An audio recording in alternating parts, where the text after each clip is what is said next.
What a great, rich time we've had already this morning.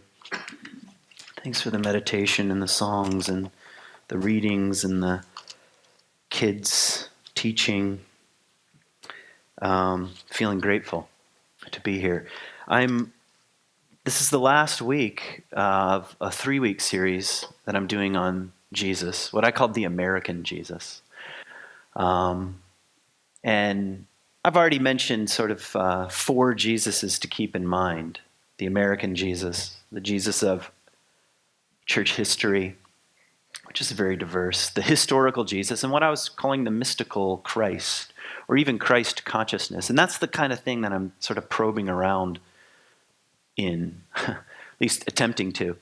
Um, and I had all kinds of teachings available as I was thinking about this week. I just made a list. What's some unfinished business that I maybe feel like I want to talk about with Jesus? And so the list was very long. And I don't know, there was something going on. There's something going on in our culture that was drawing me back to this passage of his, where he says, "Do not worry about your life." Mainly because almost everything in our mainstream culture is communicating the opposite. Particularly if you turn on the news and it says all the time, "alert," in the right-hand corner, or "breaking news," or "this just in." And I'm like, oh my God, what is it? Doesn't really strike me as a culture of do not worry about your life. So anyway, I find that, by the way, teaching troubling and challenging, and I wonder what Jesus is talking about. What is transcendent about that? Even if you're not like sort of a Jesus follower or something like that, or a Christian, what sort of transcendent or cosmic layers are in here?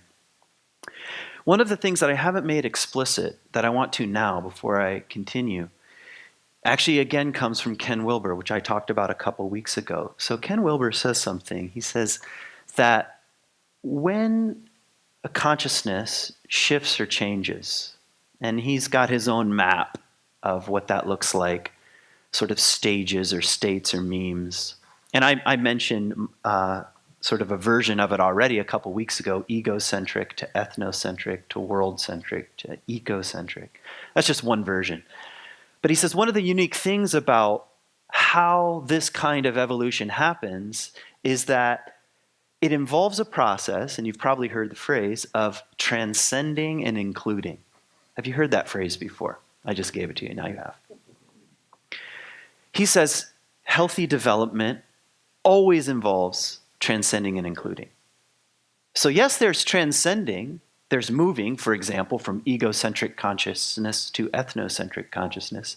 That's movement, that's transcending, but it also involves including. How do we know that? Because you are a complicated, living organism as a human being. You have transcended the single cell, yet you are made up of single cells. Do you see how you're including and transcending? So it's built into the very structure of reality itself. Which, when you start thinking about stages or states or levels of consciousness, whatever kind of language you'd like to use, oftentimes we treat it as I've transcended that old thing that needs to be forgotten, dismantled, destroyed, ignored, blamed, and mocked. I'm definitely not that, we say, because I'm so transcendent, I'm nearly the Buddha, So I take that as a challenge. I mean, personally, especially when I think about my own Christian past. I don't want to include. Let's just stick with transcendence, So that's one reason why I wanted to talk about the cosmic Christ. Because I think it's worth asking what needs to be included. Maybe not just from Jesus, but from the whole perennial tradition, the whole wisdom tradition. What needs to be included? Because we live in a culture that definitely worships the future and progress and what's coming, and technology will save us. And I mean, you can't possibly take anything your parents said seriously, much more your grandparents. And Whatever is new must be breaking news, the thing we need. And we're definitely forgetting what's come before. And so that's one reason why I wanted to do a series on Jesus. What needs to be included? And not everything gets included, by the way. In systems, in evolutionary systems, things go away. You know, just like a meadow, a species might come into existence and go away, or an invasive plant might thrive for a while, but then in a self-regulating whole, things go away. So not everything is included, but some things are. And I think that I take that as a challenge, especially in a culture gone mad. My tendency is to say, then, religion is such a problem, let's just ignore the whole thing. At what cost from a spiritual, deeper level? So that's one reason why I'm talking about these things. Transcend and include. What needs to be included? And I find this teaching of Jesus, and I'll give it to you if I can remember it all. I made little footnotes. So here's the teaching. Do not worry about your life. Do not worry about your life, he says. What you will eat, what you will drink, and what you will wear. Which pretty much sums up our culture, right? Do not worry about your life, what you will eat, what you will drink, what you will wear. Is not life more important than food? And the body more important than clothes? He goes on. He says, consider the birds of the air. So he gives like a solution almost. If you're caught up in worry, which I'm sure none of you are. Consider the birds of the air. Think about them. Consider them. Like observe them. What are they like? Consider the birds of the air. They do not sow or reap or store away in barns or in 401ks. Yet, and this is Jesus' metaphor or symbol or image, your heavenly Father feeds them. That's his vision of a sacred universe. They do not store away in barns, yet your heavenly Father feeds them. And then he says, consider the lilies of the field, the flowers basically. They do not labor or spin, yet not even Solomon in all of his splendor was dressed like one of these. Which is here today and tomorrow is gone. That's some challenging imagery as an alternative to worry. He also adds a few things. He says, who of you, by worrying, can add a single hour to her life? Or to his life? Who of you, by worrying, can add a single hour? So there's something about the kind of craving that comes with the sort of worry I think that Jesus is describing. So do not worry, saying, what shall we drink? What shall we eat? What shall we wear? For the pagans run after these things. Leslie asked me a good question. What do you think he means by pagans? I'm not exactly sure. I think it's a kind of picture of Greco-Roman decadence. It's kind of would be my summary. The pagans, the dominant culture. By the way, Jesus said all these things, do not worry about your life, as basically what we would call a peasant, a day laborer. In other words, the poor. There were only two classes in the ancient world, the haves and the have-nots. There was not a middle class. Did you know that? No middle class. It's just everyone on the bottom of society and then the people on the top. And Jesus is not in the top, and he still says, don't worry about your life. It'd be different if he was like living large. Hey, don't worry. But he's not, apparently. And neither are any of his followers or just the ordinary people that are around him. It seems to be the case. So do not worry, saying, what shall we eat? What shall we drink? What shall we wear? Then he gives this famous line, which I'm sure you've heard. But seek first his kingdom. Or first he says, God knows you need all these things. Eating, drinking, clothes, by the way. Seek first his kingdom. This stuff will be given to you. And then he says, do not worry about tomorrow, for today has enough trouble of its own. Do not worry about tomorrow, for today has enough trouble of its own. It's funny that in Christianity, we've done almost nothing but worry about the future. Like, particularly where we're going to go and where other people are definitely not going to be joining us and go somewhere else.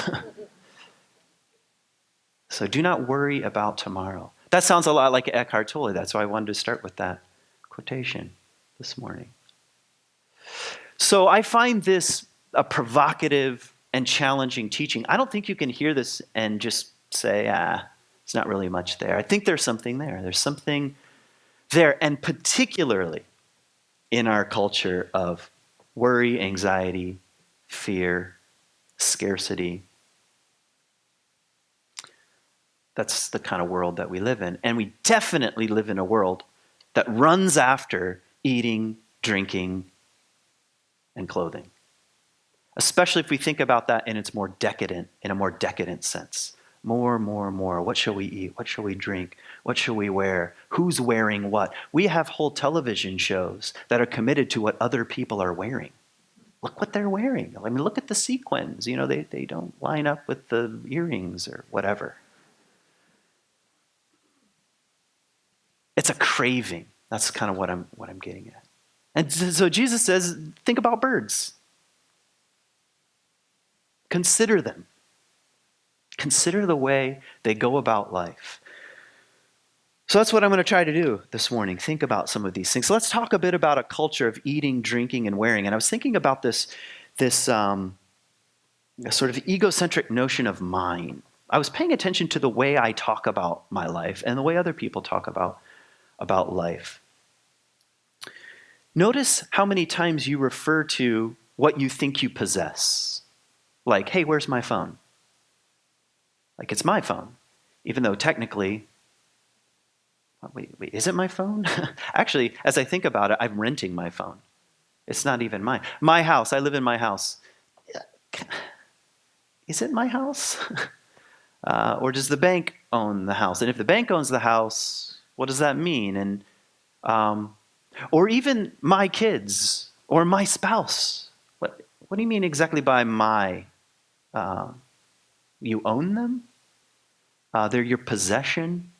Or my clothes. Like, these are my clothes. I bought these clothes. Last week I did a load of laundry and I forgot about some chapstick in my pocket. I was like, I've ruined my clothes. It's really an idiotic thing to do. I have no point to that. I just thought of it. Don't worry. Thanks. Appreciate that. That's what Jesus meant. Don't worry if you ruin your own clothes with chapstick. Yeah, but it's a possessiveness. My house, my car, my 401k, my life, my retirement, my kids, my spouse. Do you hear how dominant that is? And we live in a culture that definitely bows down at that altar. My property. I read an article about the largest landowner in Texas, and I was really quite amazed. I was like, wow, they own a lot of land. But how do you own land? I mean, I understand. I'm not trying to take down the whole economic system that props up our illusory world, but I'm saying, how do you own land? How do you own it? I mean, how do I own my property? It's a made-up, artificial construct that is essentially an illusion on the level of the soul. Consider the birds of the air. Do they own anything at all? Oh, this is my nest. Damn good nest, but next year, wait till I upgrade, and I get an even bigger nest so that I can have a bigger nest, Get off my branch. This is my branch. No two branches are the same to Wren. Isn't that what David Wagner says? Anyway, so a culture of mind and a culture of decadence. I've been listening on audio actually to a Margaret Wheatley book called Who Do I Choose to Be? Highly recommend it. I'll be quoting from it for the next 6 months. So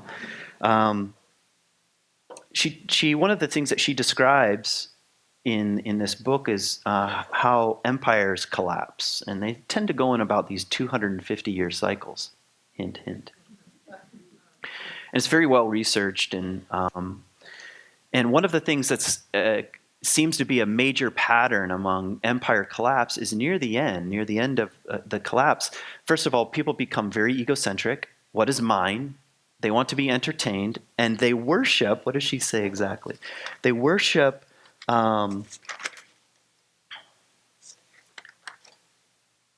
actors athletes, and there's one more, which I can't find. I did write it down, so it'll get. Oh, musicians.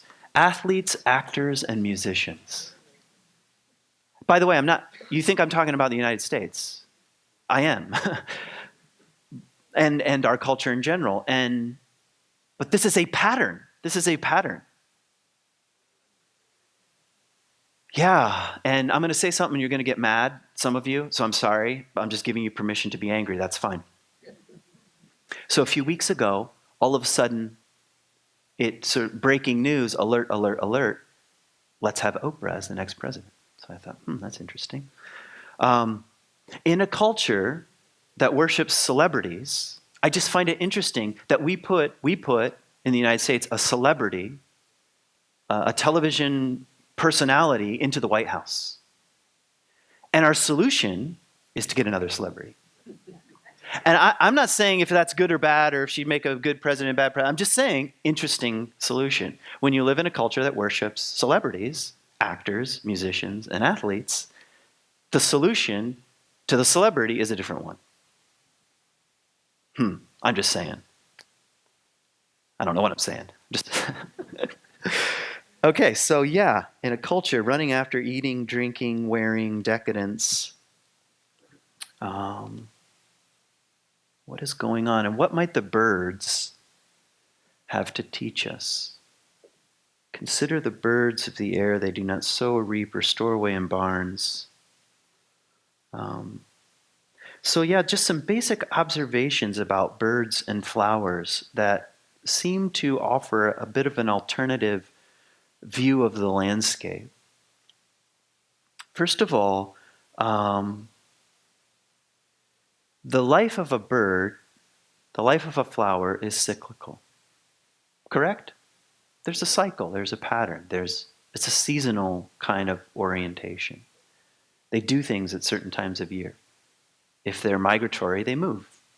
If they're not, they do different things during different seasons. It's cyclical, which already, I think, is maybe a little bit of a seed that can help us when we think about worrying. Because things come and go. Seasons come and go. Things pass away and new things are born in the world. The flowers die. And yet the following spring, something of them comes back. So there's a kind of, I think, broad observation. If you're really going to consider the birds, is life like that? Or is it really just a progressive train, the train of progress, and we're trucking along, and in an industrial growth society, the only possibility for hope is growth, right? I mean, that's what, well, the economy needs to grow by this, and even the tax cuts. If the economy grows by this, then we'll be able to pay for this. That train cannot go forever. How do we know that? Because every empire that is built upon the basic system collapses. Why? Because maybe there's something to life that is cyclical. Things have to go into the ground. Things have to pass away. So there's something of that, I think, that's just worth noting. And also, everything in nature is completely interdependent. We somehow are the only species that think we're not related to everything else that's happening. We stand outside of that. We have the Department of Natural Resources, meaning they're resources for our own myth of progress. So maybe there's something about the natural cycles and rhythms that communicates our interdependence, which is exactly the image of the bird. Jesus says, they don't sow or reap or store away in your barns, yet your heavenly Father, that's the image of the divine, I think, feeds them. Not like a puppeteer, but because everything is interrelated. They have what they need. And that's a kind of challenge. I mean, even to our own human minds. Do we have what we need? Or is there not enough? And that's the thing that I think that's being probed. The The difference between the bird is that it's not, apparently, thinking about scarcity. There's not enough. There's not enough twigs in the world for me to make my nest. So I better hoard all the twigs for 10 years so that I can die with a pile of twigs.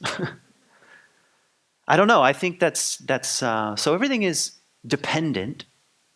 Maybe you've heard of the Buddhist notion of dependent co-arising. You heard of this phrase, dependent co-arising? So all things are dependent and connected and co-arise together. That's a very different notion of the world than I have resources and I use them for my benefit to go in a particular direction. All things are interrelated. And now we know this. This might have been a Buddhist insight that came before the time of Jesus, and now we know this thanks to contemporary physics. We don't even actually know how interdependent all things are. We're just starting to bump into this vortex of mystery. How interrelated and interdependent are all things? I think just on the mystical level, this teaching is pointing us back toward a much more interrelated, self-organizing, mystical kind of view of the world. By the way, I remembered as I was thinking about the birds, consider the birds. Have you ever read the book Black Elk Speaks? It's very cool. He's talking about the circle in there. He's like, the circle is the nature of reality. How do we know? Because he says, I've been told that the earth is a circle. I just love that he says, I've been told that the earth is a circle. And he says, and the sun is a circle, and the moon is a circle, and the seasons are a circle. See how non-linear that is? And he says, and the birds make their nests in a circle, for their religion is the same as ours. That's someone who has considered the birds. What would it mean what would it mean to learn something from the religion of the birds who make their nests in a circle? Who are embodying the cyclical nature of all reality, perhaps. So there's something about the birds, and also something about presence, which is what I was saying before. That's why Jesus says, don't store away in barns. Or think about the lilies of the field, which are here today and tomorrow are thrown into the fire, which is kind of like, whoa. Which is another way of saying, you're going to die. You're going to die. You too, and I am. Something that co-arises by some profound mystery and goes into the earth. You're that too. We don't like to think about that. It's, by the way, one of the oldest practices that seems to be across many different religious traditions to contemplate and think about one's own death. But in the Western world, we've been trained to ignore it at all costs. Correct? We even say things, at funerals that they're not really dead, except they're not alive, except that one piece. And there's something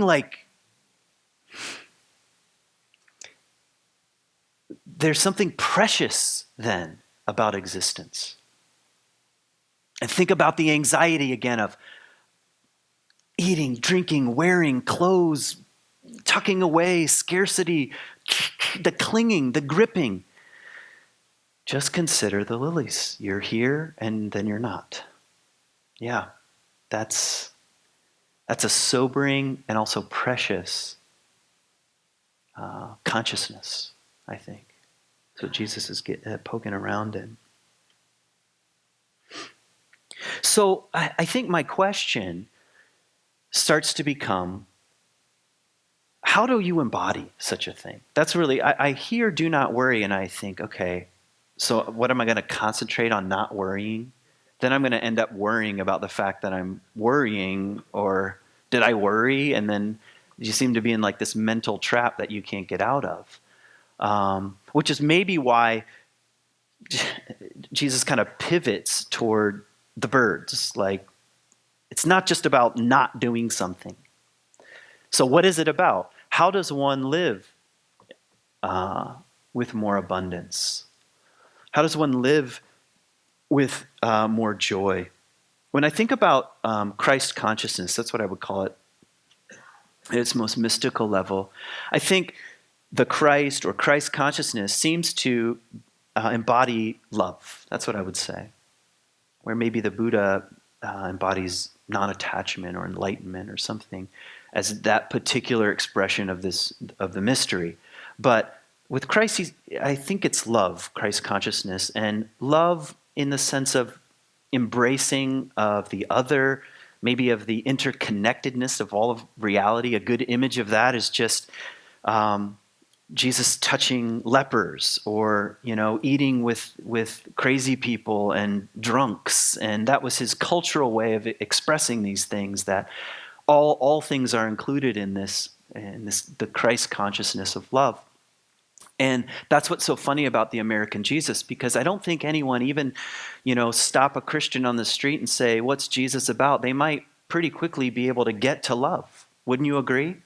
But if you think about the embodiment of the American Jesus, I mean, that's kind of a joke, really.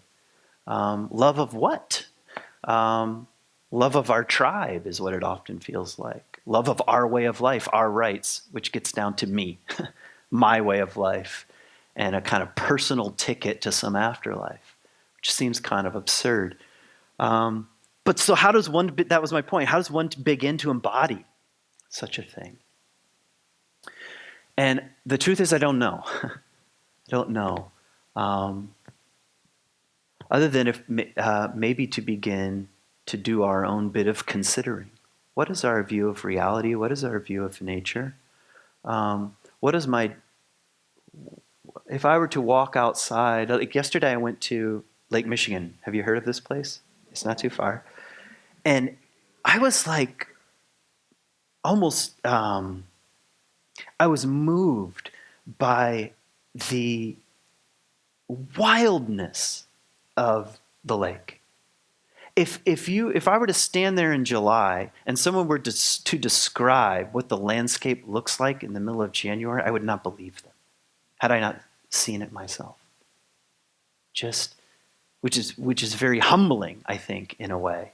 And what if I could give myself over to what nature itself has to teach me about what's important, about the cyclical nature of reality itself, and the humility involved in allowing oneself to be a member of the landscape.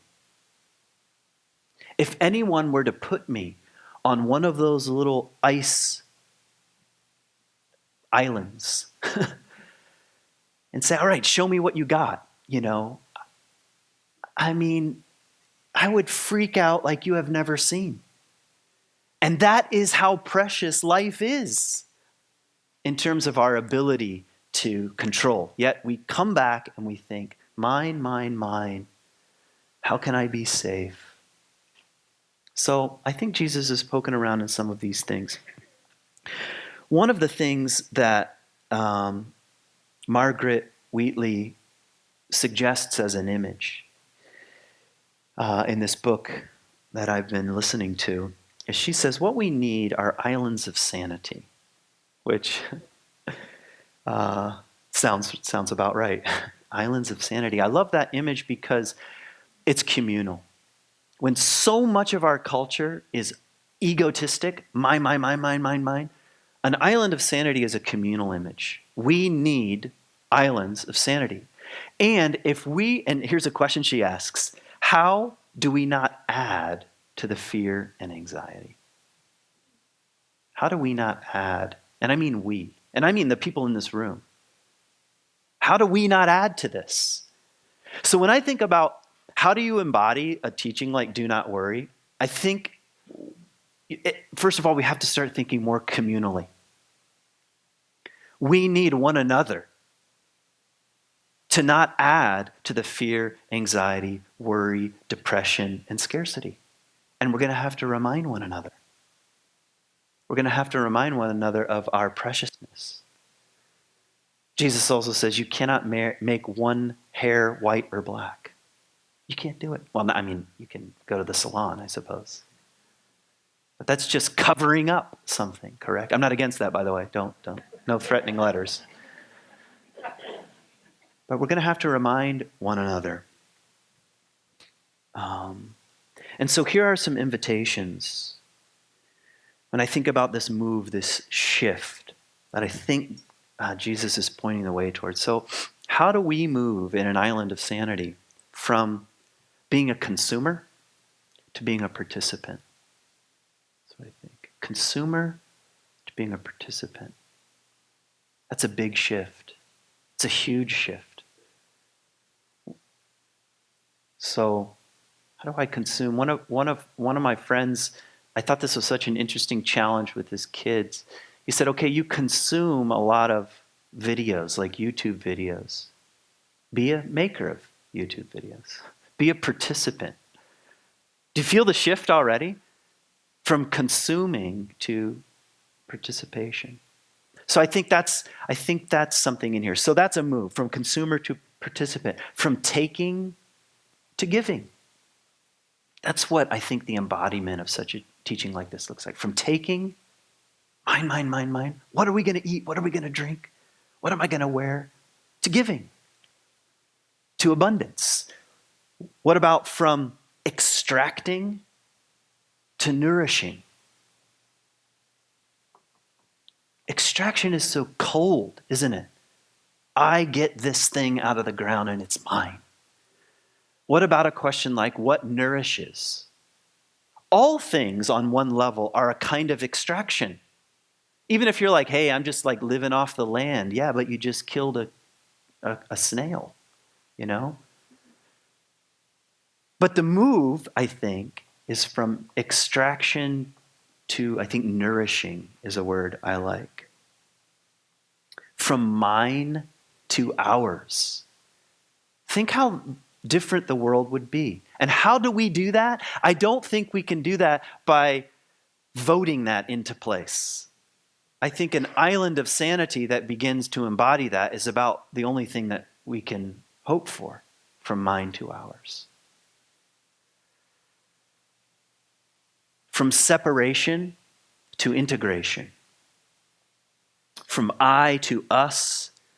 From America first to planet first. But how? I think by helping one another. Not add to the fear, anxiety, and confusion. And guess who stands ready to aid us in this shift in consciousness?